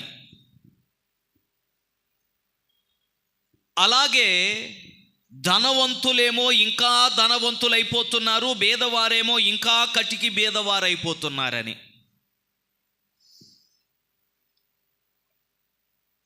అది దేవుని ఎదుట సరి అయినది కాదని, దేవునికి నచ్చే విషయం కాదని. ధనవంతులు ఎందుకు ధనవంతులు అవుతారు, బేదవారు ఎందుకు ఇంకా బేదవారు అయిపోతారంటే, ధనవంతులేమో బేదలైన వారి కష్టార్జితమంతా దోచుకుంటారు కాబట్టి. ఈ రోజుల్లో ఉన్న పరిస్థితులే ఆ రోజుల్లో కూడా ఉన్నాయి. ఈ రోజుల్లో మోటార్ సైకిల్ ధనవంతులు కొనుక్కుంటారా, మధ్య తరగతి వారు కొనుక్కుంటారా చెప్పండి? మోటార్ సైకిల్ ఎవరు కొనుక్కుంటారు? మధ్య తరగతి ప్రజలు. మోటార్ సైకిల్ కొనుక్కుంటేనేమో ప్రభుత్వానికి 128 రూపాయల చొప్పున పన్ను కట్టాలి. హెలికాప్టర్ కొనుక్కుంటారా మధ్య తరగతి ప్రజలు? ఎవరు కొనుక్కుంటారు హెలికాప్టరు? బాగా ధనవంతులు కొనుక్కోగలరు. హెలికాప్టర్ కొనుక్కుంటే 100కి 5 రూపాయలు పన్ను కడితే సరిపోయింది ప్రభుత్వానికి. ఇప్పుడు ప్రభుత్వం ఎవరి దగ్గర దోచుకుంటున్నట్లు? ధనవంతుల దగ్గర. వాళ్ళ దగ్గర డబ్బు ఎక్కువ ఉంది కాబట్టి 100కి 28 రూపాయల లెక్కన తీసుకుంటుందా? లేకపోతే మధ్యతరగతి వారు, వీళ్ళు ఎలాగైనా వీళ్ళకి అవసరం కొనుక్కుంటారు కాబట్టి వీళ్ళ దగ్గరే దోచుకుందామని దోచుకుంటున్నాయా? అర్థమవుతుంది కదా. ఆ రోజుల్లో రాజులు కూడా అలాగే చేశారు. సరే, ప్రభుత్వ పరిస్థితులు అలాగున్నాయి అనుకుంటే యాజకులైన వారు కూడా అదే రీతిగా వారిని దోచుకునేటువంటి ప్రయత్నాలు చేశారు. ఆ పరిస్థితులలో ప్రవక్తలు గళమెత్తారు, నోరు తెరిచి మాట్లాడారు. వారి సొంత ఆలోచనలు వారు చెప్పలేదు, కానీ దేవుని మాటను వారు ప్రకటించారు. హల్లెలూయా. దేవుడు ఏమైతే ప్రవచించమన్నాడో, ఏదైతే చెప్పమన్నాడో వారు దానిని ప్రకటించారు. మనం చదివిన ఈ మాటలు ఆఖరి అధ్యాయములోనివి. మీకా గ్రంథంలో ఆఖరి అధ్యాయంలోని మాటలు ఇవి. మొదటి అధ్యాయాలు చూస్తే కొన్ని హెచ్చరికలు ఉన్నాయి. ఆఖరి అధ్యాయానికి వచ్చేసేసరికి ప్రవక్తల గ్రంథాల స్వభావం అంతా ఇలాగే ఉంటుంది. ఏముంటుందంటే వారిలో ఉన్న తప్పులను ఎత్తి చూపిస్తారు. ఇదిగో మీరు ఇలా చేశారు కాబట్టి దేవుడు ఇలా చేయాలనుకుంటున్నాడు, మీ మీదకు ఇలా శిక్షను పంపించాలనుకుంటున్నాడు, పలానా శత్రువును రేపి మీ మీదకి దేవుడు పంపాలనుకుంటున్నాడు అని దేవుడు చేయబోతున్న దాన్ని చూపిస్తారు. దేవుడు శత్రువును పంపించకముందే మీరు గనక మనసు మార్చుకొని ప్రభు దగ్గరకు తిరిగి వచ్చినట్లయితే ఆయన రాబోయే శత్రువును అణచివేసి మీకు మేలు చేస్తాడు, శాంతిని సమాధానాన్ని ఇస్తాడు అని చెప్పి ఒక నిరీక్షణాస్పదమైనటువంటి వర్తమానంతో ప్రవక్తల గ్రంథాలు ముగుస్తాయి. ప్రవక్తల గ్రంథం యొక్క స్వభావం ఇది, ప్రవచనము యొక్క స్వభావం ఇది. తప్పును ఎత్తి చూపించడం, దాని పర్యవసానం ఎలా ఉంటుందో చూపించడం, మనసు మార్చుకొని దేవుని యొద్దకు తిరిగి వస్తే దేవుడు ఎట్టి నిరీక్షణనిస్తాడో చూపించడం. మనం చదువుకున్న ఈ 7వ అధ్యాయములో ఉన్న 7-8 వచనాలు మీకా ప్రవక్త యొక్క ప్రవచన సారములోని ఆఖరి భాగంలోనివి. తప్పెత్తి చూపించిన సందర్భం కాదు, దానికి వారు చేసిన పాపానికి పర్యవసానముగా దేవుడు చూపించిన శిక్ష కాదు. వారు మనసు మార్చుకుంటే, వారు దేవుని తట్టు తిరిగితే, ఉపవాసముతో దేవుని యొద్దకు వారు వస్తే దేవుడు ఏమి చేస్తాడో ఏమి చెయ్యగలడో చెప్పిన మాటలు. ఎందుకు ఈ మాట చెప్తున్నానంటే 8వ వచనం చదువుకున్నాం కదా, నా శత్రువా నా మీద అతిశయింపవద్దు, నేను క్రింద పడినను తిరిగి లేతును, నేను అంధకారమందు కూర్చున్నను యెహోవా నాకు వెలుగుగా ఉండును. ఈ మాటలు చదువుకుంటే మనందరికీ చాలా ఉత్సాహం కలుగుతుంది. ఎందుకంటే శత్రువుతో చెప్తున్నాం కదా, ఏమనంటే నీవేమీ కూడా అతిశయించొద్దు, నేను మరలా తిరిగి లేస్తాను, నేను చీకట్లో ఉన్న యెహోవా నాకు వెలుగుగా ఉంటాడు. అవును, ఎప్పుడిది? ప్రవక్త ముందు చెప్పాడు. ఏమనంటే మీరు మనసు మార్చుకొని దేవుని వైపు మళ్ళితే, దేవుని వైపు తిరిగితే, దేవునికి సమీపంగా మీరు వస్తే అప్పుడు ఈ మాటలు మీ జీవితాలలో నెరవేరతాయి. దేవునికి స్తోత్రం, హల్లెలూయా. కాబట్టి ఈ వచనాలను ఆ కోణములో నుండి మనం చూడాలి. సరే, చదువుకున్న 7-8 వచనాలు యోధా సామ్రాజ్యానికి మీకా ప్రవచనం ఎత్తి చెబుతున్నాడు, నిరీక్షణకరమైన మాటలు చెబుతున్నాడు. ప్రవచనము యొక్క స్వభావం ఎప్పుడు ఇలాగే ఉంటుంది. దాని ముగింపు గొప్ప నిరీక్షణతో ఉంటుంది. అయితే విచారం ఏంటంటే, గత చరిత్రంతా చూస్తే అనేక సందర్భాలలో మన పితరులైనటువంటి వారు దేవుడు కోరినట్లుగా దేవుని వైపు తిరగలేదు, వారి మనసులు మార్చుకోలేదు, దేవునికి వారు సమీపంగా రాలేదు. కాబట్టి నిరీక్షణ వారిలో నెరవేరలేదు. కేవలము దేవుడు చెప్పిన శిక్ష వారి మీదకు అనేక సందర్భాలలో దిగి వచ్చింది. అది మనకి ఏమి నేర్పిస్తుందంటే, మనం కూడా మనసు మార్చుకోకపోతే మనం కూడా ఏమీ అతీతులం కాదు. మనము కూడా అట్టి శిక్షలు పొందడానికి అర్హులం అవుతాము, పాత్రులం అవుతామనే పాఠాన్ని గత చరిత్ర, మన పితరులు పూర్వీకులు ఇశ్రాయేలీల చరిత్ర మనకు నేర్పిస్తున్నటువంటి తేట అయినటువంటి పాఠం అది. కాబట్టి చరిత్ర మనం తెలుసుకొని వారు చేసిన తప్పులు మన జీవితంలో జరగకుండా మన జీవితాల్ని చక్కగా కట్టుకుంటూ వెళితే ప్రభు ఇచ్చిన నిరీక్షణ మన జీవితంలో నెరవేరుతుంది. ప్రభు మనకు అనుగ్రహించిన ఈ నిరీక్షణ మనల్ని సిగ్గుపరచదు, మనల్ని స్థిరపరుస్తుంది, బలపరుస్తుంది. మనసును మనం మార్చుకుంటే నిశ్చయముగా దేవుని కార్యములు మన జీవితములలో నెరవేరతాయి. హల్లెలూయా. 7వ వచనములో చెబుతున్నాడు. ఈ 2 వచనాలు ఈ దినాన మనం ధ్యానం చేసుకుందాం. 7వ వచనములో ఏమంటున్నాడంటే, అయినను యెహోవా కొరకు నేను ఎదురు చూచెదను. అయినను అన్నాడు. అయినను అన్న మాట ఉన్నది అంటే దాని వెనక్కి వెళ్ళాలి. ఏదో ఉంది, ఇంత జరిగిపోయింది, అయినా కూడా చాలా జరుగుతూ ఉన్నది, అయినా కూడా. అయినను అన్న మాట ఉందంటే అదొక కంజంక్షన్ లాంటిది అన్నమాట. దాని వెనక ఏదో ఉన్నది, దాన్ని మనం తెలుసుకోవాలి. ఎక్కువ వెనక్కి వెళ్ళనక్కర్లేదు, అక్కడనే కొన్ని మాటలు మనకి కనబడుతున్నాయి. మనం చూసినట్లయితే ఆ 7వ అధ్యాయము ప్రారంభ వచనాల్లో నుండి చూస్తే ఇలా కనపడుతుంది. 2వ వచనాన్ని చదువుదాము. భక్తుడు దేశములో లేకపోయెను, జనులలో యథార్థపరుడు ఒక్కడునూ లేడు, అందరును ప్రాణహాని చేయుటకై పొంచియుండు వారే. ప్రతి మనుష్యుడును కిరాతకుడై తన సహోదరుని కొరకు వలను ఒగ్గును, 2 చేతులతోనూ కీడు చేయపును కొందరు. అధిపతులేమో బహుమానాలు కోరుకుంటారు, న్యాయాధిపతులు లంచం పట్టుకుంటారు, లంచం తీసుకుంటారు. గొప్పవారు తమ మోసపు కోరికలను తెలియజేస్తూ ఉంటారు. అలాగున వారు ఏకపట్టుగా నుండి దానిని ముగింతురు. వారిలో మంచివారేమో ముండ్ల చెట్ల వంటి వారిగా కనబడతారు, వారిలో యథార్థవంతులు ముండ్ల కంచె కంటెను ముండ్లుగా నుందురు. నీ కాపరుల దినము, నీవు శిక్ష నొందు దినము వచ్చుచున్నది. ఇప్పుడే జనులు కలవరపడుచున్నారు. స్నేహితుని యందు నమ్మిక ఉంచవద్దు, ముఖ్య స్నేహితుని నమ్ముకొనవద్దు. నీ కౌగిటిలో పండుకొని ఉన్న దాని ఎదుట నీ పెదవుల ద్వారమునకు కాపు పెట్టుము. కుమారుడు తండ్రిని నిర్లక్ష్య పెట్టుచున్నాడు, కుమార్తె తల్లి మీదికిని, కోడలు అత్త మీదికిని లేచెదరు. ఎవరి ఇంటి వారు వారికే విరోధులగుదురు.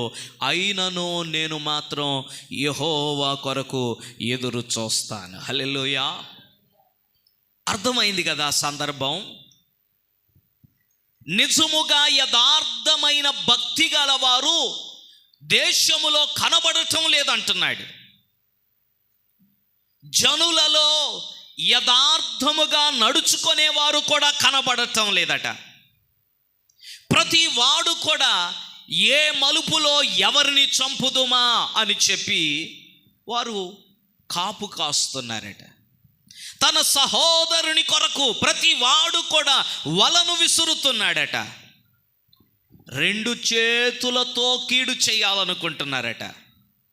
అధికారులు, అధిపతులేమో మోసము చేత, కపటోపాయముల చేత మనుష్యులను లోపరుచుకోవాలని ప్రయత్నాలు చేస్తూ, లంచములు పుచ్చుకుంటూ, అన్యాయముగా తీర్పు తీరుస్తూ, న్యాయము తీర్చవలసిన వారు కూడా లంచాలు తీసుకొని అన్యాయపు తీర్పులు తీరుస్తూ ఉన్నటువంటి దినములని స్నేహితుల్ని కూడా నమ్మలేని దినాలని,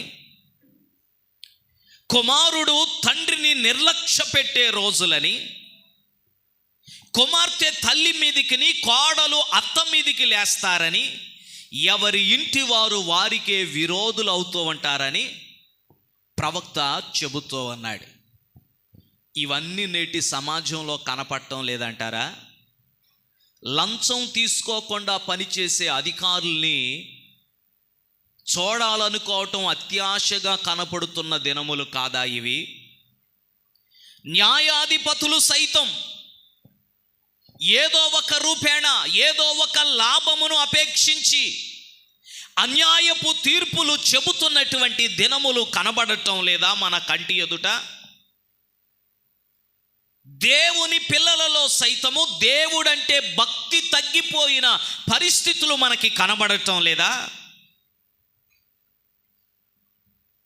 యథార్థముగా ప్రవర్తించువారు కూడా తమ యథార్థతను విడిచిపెట్టేసినట్లుగా కనపడటం లేదా? మంచివారు కూడా మొండ్ల చెట్లులాగా మారిపోయారట. మంచివారు ఎలా మారిపోయారంట? మొండ్ల చెట్లు వలె. యథార్థవంతులు కూడా ముండ్ల కంచె కంటే ఎక్కువ ముండ్లు కలిగిన వారిగా మారిపోయారట. తండ్రులను తల్లులను నిర్లక్ష్యం చేస్తున్న ఎంతమంది కుమారులు మనం చూడటం లేదు నేటి సమాజంలో. తల్లిదండ్రులను పోషించకుండా ఒక ఆయనట, అమ్మ నిన్ను ఒక చోటకి తీసుకెళ్తాను, అక్కడ కొద్దిసేపు ఉండు అని చెప్పి ఓల్డ్ ఏజ్ హోమ్కి, అంటే వృద్ధాశ్రమానికి తీసుకొని వెళ్ళి ఇక్కడే ఉండమ్మా నేను వెంటనే వస్తానని చెప్పి దింపేసి వెళ్ళిపోయాడట. ఇక ఎన్నటికీ తిరిగి రాలేదు. మనం చూస్తూ ఉన్నాం, వృద్ధులైన తండ్రులను కూడా తల్లులను కూడా కనికరము లేకుండా మనుష్యులు నడి రోడ్డు మీద విడిచిపెట్టిన సందర్భాలు. బస్ స్టాండ్కి తీసుకెళ్ళి అక్కడే వదిలేసి చెప్పా పెట్టకుండా ఇంకో బస్ ఎక్కి వెళ్ళిపోయినటువంటి కొడుకుల గురించి, కూతుర్ల గురించి మనం వినడం లేదా, చూడడం లేదా, చదవడం లేదా? కుమార్తె కూడా తల్లి మీదకు గొడవకు వెళ్తున్నటువంటి పరిస్థితులు, కోడలు అత్త మీదకి లేస్తున్న పరిస్థితులు, ఎవరి ఇంటి వారు వారికే విరోధులు అవుతున్న పరిస్థితులు. నేటి సమాజంలో ఇవన్నీ ఉన్నాయే కదా. అవి సమాజములో ఉండేవి, అవి దేవుని పిల్లలలోనికి జొరబడకూడదు. హల్లెలూయా. ప్రభువును ఆరాధించేవారు యేసుక్రీస్తు వారి యొక్క ప్రశస్తమైన రక్తములో కడగబడిన వారు, దేవుని రాజ్యము కొరకు ఎదురు చూస్తున్నటువంటి వారిలో పైన చెప్పబడిన గుణములలో ఏ ఒక్కటి ఉండకూడదు. అనగా ఏ కుమారుడు తన తండ్రిని నిర్లక్ష్య పెట్టకూడదు, ఏ కుమార్తె తన తల్లి మీదకు గొడవాడటానికి వ్యాజ్యమాడటానికి లేవకూడదు, ఏ కోడలు కూడా తన అత్త మీదకు ఏ పరిస్థితుల్లో కూడా లేవకూడదు. ఎవరి ఇంటి వారు వారికి విరోధులు కాకుండా ఎవరికి వారమే సంయమనం పాటిస్తూ దేవుని కృప కొరకు కనిపెట్టవలసినటువంటి వారముగా మనము ఉన్నామని మనమందరం తెలుసుకోవాలి. లంచము పుచ్చుకునే వారిగా ఉండకూడదు దేవుని పిల్లలు. బహుమానములు ఆశించి ఏదో ప్రతిఫలాన్ని చేద్దామనే వారిగా కూడా ఉండకూడదు. మోసపు కోరికలు కలిగి ఉండి వాటిని ప్రజల ఎదుట వ్యక్తపరిచి ఏదో వారి యొద్ద నుండి మనము సాధించి సంపాదించుకోవాలనేటువంటి ఆశలు కూడా దేవుని పిల్లలు కలిగి ఉండకూడదు. ఏం చేయాలి దేవుని పిల్లలు? యెహోవా కొరకు ఎదురు చూడాలి. హల్లెలూయా. అయినను యెహోవా కొరకు నేను ఎదురు చూస్తాను. నా చుట్టూ ఇవన్నీ కనబడుతున్నాయి, నా చుట్టూ ఇలాంటి కుమార్తెలు, కోడళ్ళు, కుమారులు, సహోదరులు, యవనులు కనబడుతున్నారు, కానీ నేను మాత్రము ఏం చేస్తానంటున్నాడంటే మీకా, యెహోవా కొరకే నేను ఎదురు చూస్తాను. నా రక్షణకర్తయ్యగు నా దేవుని కొరకు నేను కనిపెట్టి ఉంటాను. ఏమవుతుంది దేవుని కొరకు ఎదురు చూస్తే? ఇతడి సమకాలికుడే యెషయా, అంటే ఇతడు జీవించిన కాలములో బ్రతికినటువంటి ప్రవక్తే యెషయా. ఈయనేమో పల్లెటూరి ప్రవక్త అయితే ఆయనేమో పట్నం ప్రవక్త యెషయా గారు. ఆ ప్రవక్త అయిన యెషయా 40వ అధ్యాయములో ఒక మాట చెప్పాడు. యెషయా ప్రవచన గ్రంథం 40వ అధ్యాయము 31వ వచనము. యెహోవా కొరకు ఎదురు చూచువారు నూతన బలము పొందుతారు. వారు పక్షిరాజు వలె రెక్కలు చాపి పైకి ఎగురుదురు. అలసిపోకుండా పరిగెడతారు, సొమ్మసిల్లక వారు నడిచిపోతారు. యెహోవా కొరకు ఎదురు చూస్తేనట నూతన బలము పొందుతారు. ఏం పొందుతారంటే చెప్పండి? ఆ న్యూ స్ట్రెంగ్త్, నూతన బలాన్ని పొందుతారు. ఆ బలము ఏం చేస్తుందో తెలుసా? లోకస్తులైతేనేమో తన తండ్రులను నిర్లక్ష్య పెట్టేటట్లుగా ఉంటారు, కానీ దేవుని కొరకు ఎదురు చూచేవారు పొందే నూతన బలం ఏం చేస్తుందంటే తమ తండ్రులను నిర్లక్ష్యము చేయక ప్రేమించే హృదయాన్ని కలుగజేస్తుంది. తన తల్లి మీదకు గొడవాడడానికి లేవనియకుండా అర్థం చేసుకొని ప్రేమించటానికి బలాన్ని అనుగ్రహిస్తుంది. ఆ నూతన బలము ఇంకా ఏం చేస్తుందని యెషయా చెప్తున్నాడంటే, ఆ నూతన బలము పొందిన వారట పక్షిరాజు వలె రెక్కలు చాపి పైకి ఎగిరిపోతారు. ఈ పక్షిరాజు రెక్కలు చాపి పైకి ఎగరడం చూడండి, యెషయా ఎంత చక్కగా ఎంచుకున్నాడో. చాలా పక్షులు ఉన్నాయి, కానీ ఏ పక్షిని ఎంచుకోలేదు. పక్షిరాజు గురించే చెప్పాడు, గ్రద్ద గురించి చెప్పాడు. అది మిగిలిన పక్షుల కంటే కూడా ఎత్తుగా ఎగురుతుంది. పక్షిరాజు గ్రద్ద తుఫాను వచ్చినప్పుడు, వర్షము పడుతున్నప్పుడు, పెనుగాలులు వీస్తున్నప్పుడు ఈ పక్షిరాజు ఏం చేస్తుందంటే మేఘముల కంటే ఎత్తుగా పైకి వెళ్ళిపోయి అక్కడ విహరిస్తూ ఉంటుంది. మేఘాల పైన వర్షం పడిద్ది అంటారా? మేఘంలో నుండే కదా వర్షం కురిసేది. ఆ మేఘాల పైన భూమి మీద ఉన్న పెనుగాలి యొక్క తాకిడి కూడా తక్కువగానే ఉంటుంది. అలాగా వర్షాన్ని, ఆ పెనుగాలులను అది తప్పించుకొని పైన విహరిస్తూ ఉంటుంది. మిగిలిన పక్షులు ఏం చేస్తాయో తెలుసా? ఏదో ఒక గూడు చూసుకొని ఆ గూడులోనికి వెళ్ళిపోయి అక్కడ ఆశ్రయం పొందటానికి ప్రయత్నం చేస్తూ ఉంటాయి. తడిచిపోతాయి, గాలులకు ఎగరలేక పడిపోతూ ఉంటాయి. జాగ్రత్తగా ఏదో ఒక మూలన అవి ఉండవలసిందే. కానీ పక్షిరాజు మాత్రం తుఫానులో సైతం తన రెక్కలను చాపి తుఫానును దాటి పైకి వెళ్ళిపోతుందన్నమాట. అంతేకాదు, పక్షిరాజు ఇంకొక పని చేసిద్ది. ఏంటో తెలుసా? అది తాను తినాలనుకున్న ఆహారాన్ని పైకి తీసుకెళ్ళిపోయింది. చాలా తింటది. మీరు ఎప్పుడైనా గమనించారో లేదో, కోడి పిల్లల్ని ఎత్తుకెళ్ళిపోతాయి కదా. పామును కూడా పట్టుకొని తీసుకెళ్ళిపోయింది గ్రద్ద. తెలుసా మీకు? పాముల్ని కూడా గ్రద్ద. పాము ప్రమాదం కదా. అది తిరిగి కాటు వేసింది అనుకో, దాని విషం ఎక్కితే గ్రద్ద చనిపోయింది. పాముకు నేల మీద ఉంటేనే బలం. కానీ ఈ గ్రద్ద ఏం చేసిందంటే అలా ఎగిరొచ్చి 2 కాళ్ళతో పట్టేసుకొని గాలిలో తేల్చుకుంటూ పైకి తీసుకెళ్ళిపోయింది. నేల మీద ఉంటే పాముకు బలం, కానీ గాలిలో ఉంటే పాము ఏమీ చేయలేదు. దానికి ఊపిరాడక సగం చచ్చిపోతారన్నమాట. అంటే తన పోరాటాన్ని పైకి తీసుకొని వెళ్తుంది. యెహోవా కొరకు ఎదురు చూచేవారు అలాంటి నూతన బలం పొందుతారు. ఎదురు చూచుట ఈ మాట మనకి క్రొత్త ఏమి కాదు, ఇంతకు ముందు కూడా ఎప్పుడో చెప్పినట్లున్నాను, కానీ మరలా గుర్తు చేస్తాను. ఎదురు చూచుట అన్న దగ్గర హెబ్రీ భాషలో కావా అనే పదం ఉపయోగించబడింది. ఏంటంటే చెప్పండి, కావా. కావా అంటే మనకు అర్థం అవటం కోసం చెప్తాను. పొద్దున్నే లేచి మీరందరూ కూడా ఆలయానికి రావడానికి, మందిరానికి రావడానికి శుభ్రంగా స్నానం చేసి, స్త్రీలైన వారందరూ మీ తలలు దూకొని విరబూసుకొని రాలేదు కదా. ఏం చేసుకొని వచ్చారు? తలకు చక్కగా జడ వేసుకొని వచ్చారు కదా. జడ వేసుకోగలిగిన వాళ్ళందరూ కూడా, జడ వేసుకోగలిగినంత జుట్టు ఉంటే అందరూ కూడా జడ వేసుకొని వచ్చారు కదా. కావా అనే మాటకు అర్థం ఏంటంటే ఆ పేటలు అల్లడం, జడ అల్లిక ఉంది కదా, అది అందరికీ రాదు, అదొక కళ అన్నమాట. మన భారతీయ స్త్రీలందరికీ వచ్చేసింది, దేవునికి స్తోత్రం. అల్లుతారు చూసారా? ఎందుకు అల్లాలి? అల్లకుండా వదిలేస్తే ఏమైద్ది?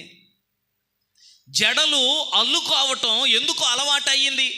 ఎందుకు అవసరం? దాన్ని అలాగా అల్లకుండా వదిలేస్తే ఏమవుతుంది?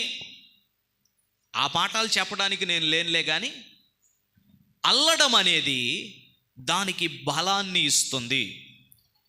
జడ అనేది ఒక ఉదాహరణగానే చెప్పాను, కానీ నేను అసలు కావా అనే మాటకు అర్థం ఏంటంటే, మీరు తాడు చూశారనుకోండి, కొబ్బరి తాడు కానీ, తర్వాత పురికొస అంటారు కదా, అది కానీ చూసినట్లయితే వివిధ దారాలు చక్కగా ఒకదానితో ఒకటి పెట్టబడి అల్లబడిపోయి ఉంటాయి, కలిసి పెనవేయబడి ఉంటాయి, చుట్టబడి ఉంటాయి. ఎందుకు అలాగా? అలా చుట్టబడితే దానికి బలం వస్తుంది. గడ్డిపోస తెలుసు కదా, ఎండుగడ్డి ఎంత బలం ఉంటుంది? ఎండుగడ్డికి పెద్ద బలమే ఉండదు కదా. కానీ ఎండుగడ్డిని అల్లి పేనిక చేసి దాన్ని తాడులాగా చేస్తారు, ఈ మందమైన తాడుగా చేస్తారు.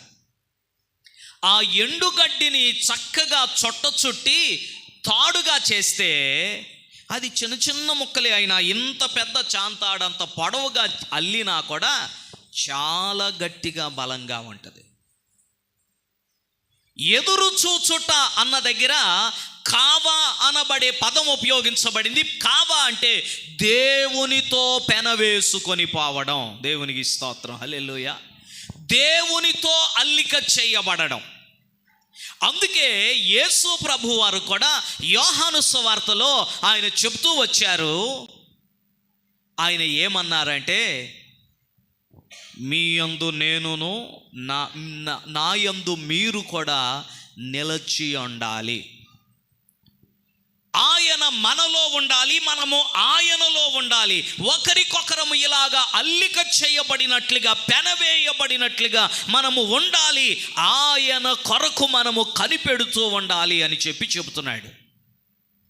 అలా దేవునితో సహవాసం చేస్తూ ఎదురు చూచేటువంటి వారు నూతనమైన బలము ఏనాటికి ఆనాడు పొందుతూనే ఉంటారు. హల్లెలూయా.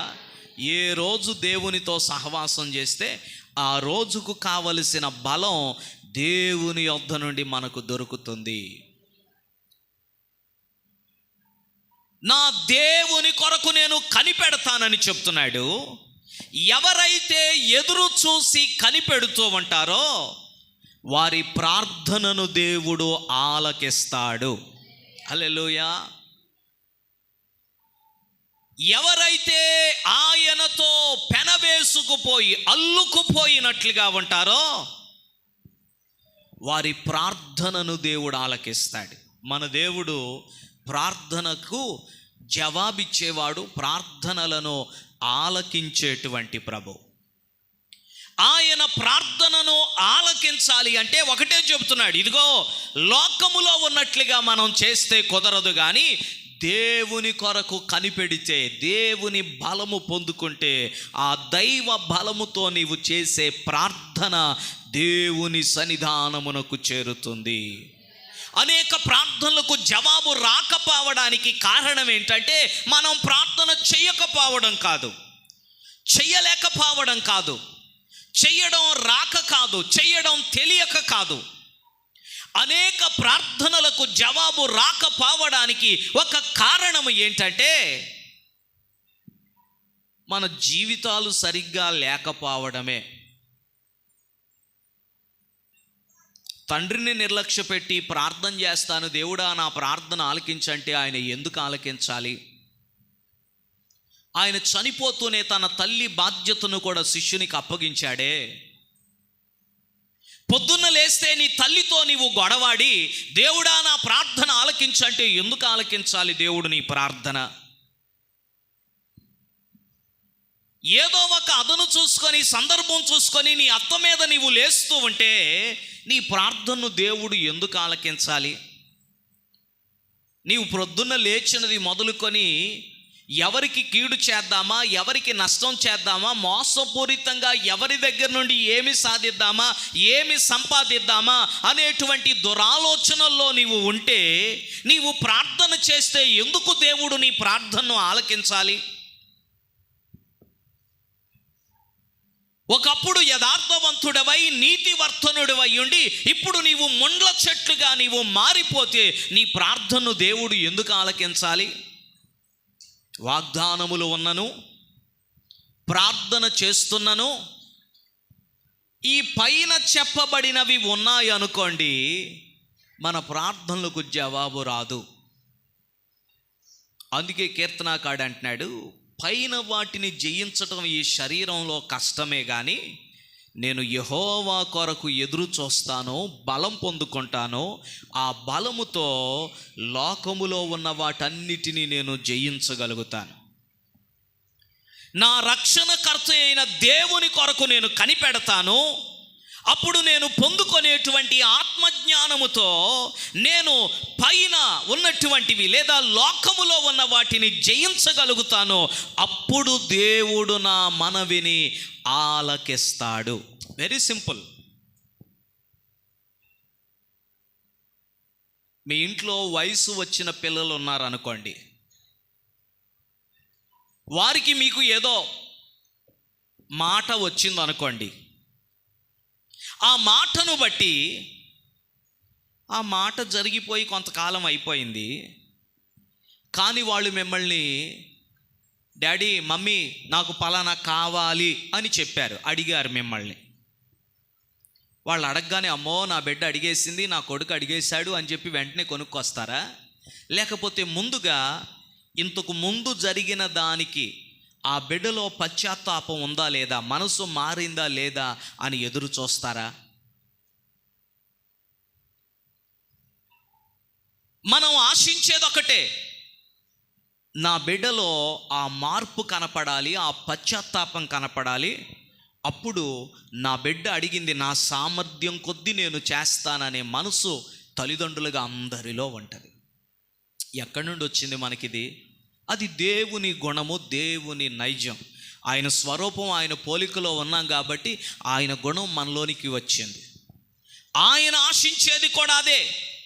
మొదట వాటిని జయించి దేవుని బలమును పొందుకొని దేవుని కొరకు కనిపెట్టి నీవు చేసే ప్రార్థనకు అప్పుడు నీవు జవాబు ఆశించవచ్చు. చాలా సందర్భాలు అందుకే ప్రార్థనలకి జవాబు రాకపోతూ ఉంటుంది. మనం సరిగ్గా లేకపోతే దేవుడు ఎందుకు జవాబు ఇవ్వాలి? దేవుని కొరకు మనం కనిపెట్టకుండా ఉంటే ఆయన ఎందుకు జవాబు ఇవ్వాలి? కనిపెట్టినప్పుడు బలము పొందుకుంటామో, ఆ బలము ద్వారా ప్రార్థన చేస్తే ప్రార్థనను ప్రభు ఆలకిస్తాడు, ఆ ప్రార్థనకు దేవుడు జవాబునిస్తాడు. హల్లెలూయా.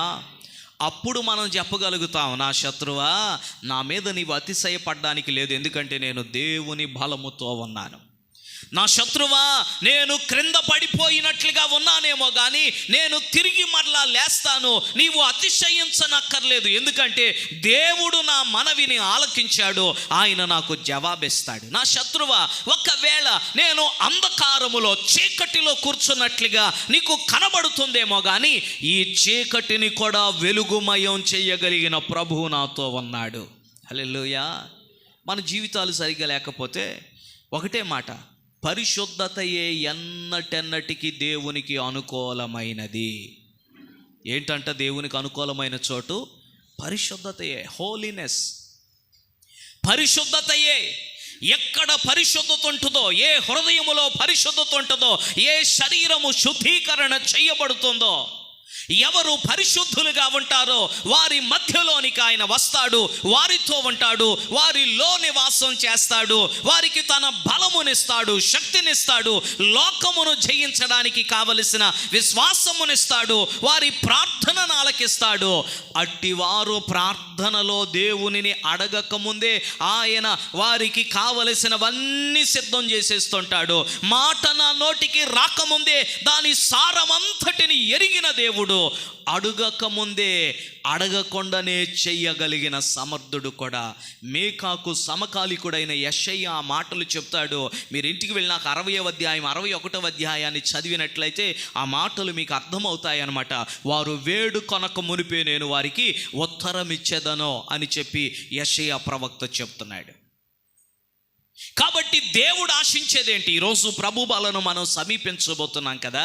మన యొద్ద నుండి ప్రభు ఆశిస్తున్నది ఏంటంటే మనం పరిశుద్ధంగా ఉండాలి, హృదయాన్ని శుద్ధి చేసుకోవాలి, మనసును శుద్ధి చేసుకోవాలి, కల్మషం అంటకుండా, మనసుకు కల్మషం తోచకుండా శుద్ధీకరణ జరగాలి. యేసుక్రీస్తు రక్తముతో మనల్ని మనం శుద్ధీకరించుకొని దేవుని కొరకు కనిపెట్టినప్పుడు నిశ్చయముగా ఆయన బలమునిస్తాడు, శక్తినిస్తాడు, సహాయం చేస్తాడు, ప్రార్థనలను ఆలకిస్తాడు, అన్నిటి మీద మనకు జయమునిస్తాడు. శత్రువు మన మీద అతిశయించకుండా, ఎగిరి పడకుండా శత్రువును కూడా దేవుడు కంట్రోల్లో పెట్టగలిగిన సమర్థుడు. ఎప్పుడు చేస్తాడంటే మనం ప్రార్థన చేస్తే మాత్రమే కాదు, మన జీవితాలు సరిచేసుకొని పరిశుద్ధంగా ఉంటే ప్రభు మనలోనికి దిగి వస్తాడు, కార్యాలు చేస్తాడు, తన శక్తితో నింపుతాడు, శత్రువును ఆయన తరిమి వేస్తాడు. అట్టి కృప దేవదేవుడు మనందరికీ అనుగ్రహించి నడిపించునుగాక. ప్రార్థన చేసుకుందాం.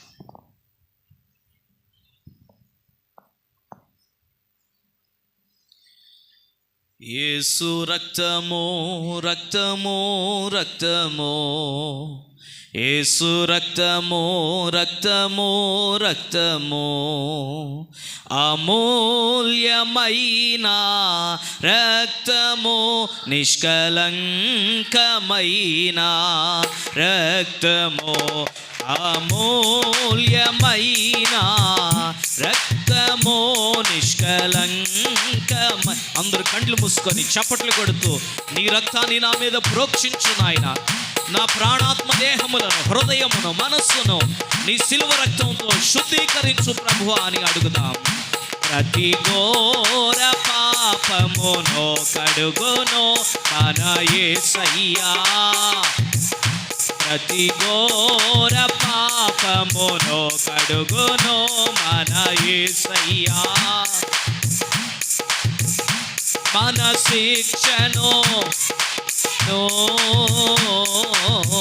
సంహారమునే, మన శిక్షను తొలగించెను సంహారమునే. యేసు రక్తము రక్తము రక్తము, యేసు రక్తము రక్తము, మన సాక్షిని శుద్ధి చేయును మన యేసయ్యా. అడుగుదాము, నా మన సాక్షిని శుద్ధీకరించు నాయన, శుద్ధి చేయును మన యేసయ్యా. మన ప్రధాన యాజకుడు మన కంటే ముందుగా వెళ్ళెను, మన ప్రధాన యాజకుడు మన కంటే ముందుగా. యేసు రక్తము రక్తము రక్తము, యేసు రక్తము రక్తము రక్తము, అమూల్యమైన రక్తము, నిష్కలంకమైన, అమూల్యమైన రక్తము, నిష్కలంకమైన రక్తము, అమూల్యమైన రక్తము. నీ సిలువ రక్త ప్రవాహములో ప్రతి హృదయమును, ప్రతి మనస్సాక్షిని, ప్రతి వ్యక్తిని శుద్ధీకరించండి నాయన. అమూల్యమైన రక్తము, నిష్కలంకమైన రక్తము.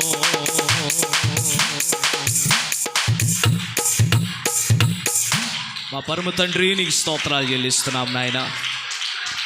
ఈ ఆరాధనలు ఇంతవరకు మీరు మాకు తోడుగా ఉండి సహాయం చేసి నడిపించారు. నీకు వందనాలు. నీ సిలువ రక్తాన్ని ప్రతి ఒక్కొక్కరి మీద ప్రోక్షిస్తున్నాము. శుద్ధీకరించమని వేడుకుంటున్నాం. మన సాక్షిలో ప్రతి ఒక్కొక్కరు ఒప్పుకున్న కొలది వారి యొక్క హృదయాలను, వారి యొక్క ప్రాణమును, దేహమును శుద్ధీకరించమని ప్రార్థిస్తున్నాము నాయన. పరిశుద్ధాత్మదేవ ప్రతి హృదయాన్ని ఒప్పింపచేయండి, సహాయము చేయండి. నీ శక్తిని పొందుకొని నీ కొరకు ఎదురు చూచి ప్రార్థనలకు జవాబులు పొందుకోవడానికి కృప కలుగు చేయండి, సహాయం చేయమని యేసు నామమున ప్రార్థిస్తున్నాము తండ్రి. ఆమేన్. మంచిది పిల్లరా.